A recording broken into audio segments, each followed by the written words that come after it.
And the language to do that is really very straightforward.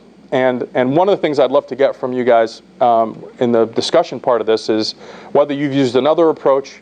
The approach we use is based on these terms. It starts off with an identification of the target.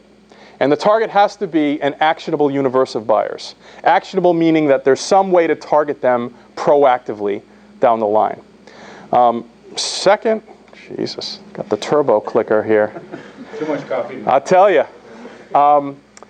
Second is within that target. If you had a room full of target, how would you identify the people that were worth talking to from the people that were not? What is the segment? What is the key predisposing attribute of the people who are more likely to embrace your value proposition versus those who are less? What is the brand? A name, you call yourself, sorry. Next is the category, a competitive frame for the buyer. And I really do think of categories as that, a competitive frame for the buyer. Another thing I hear a lot of is like, well, we have no category.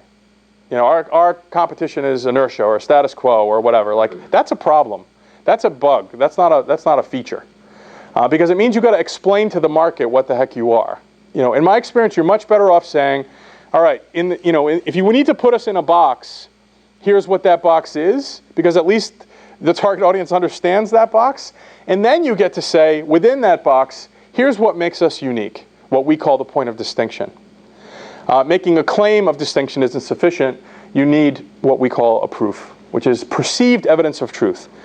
Okay, this is very ad guy language, perceived evidence, but it's deliberately chosen. And what it means is not that you can lie to people. It just means that if your evidence is truthful but not perceived as such, it's not proof. And similarly, if it's not really evidence but it's perceived as such, then it is. Okay, so you take these things, target, segment, brand, category, distinction, and proof, and you can string them together into a very simple sentence, which is, for target who are segment, brand provides the category with distinction because of proof. And just fill in the blanks. When you try and do this for your own business, those of you who do, it actually is hard. It's hard to do it on your own. What you want is to get to a place where everyone in your management team would have a similar way of articulating what this is. And that's even more challenging. But this idea, for target who are segment, brand provides the category with distinction because of proof, it really is a classical positioning construct. But I think it's useful to entrepreneurs in enabling you to declare the underlying hypothesis of your business in a way that you can change over time.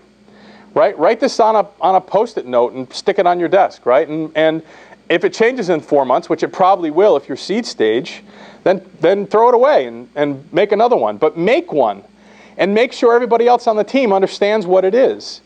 This is really fundamental stuff. And in the end, it will drive a series of conversations about the segment or the category that have value elsewhere, outside the Post-it note, in my experience.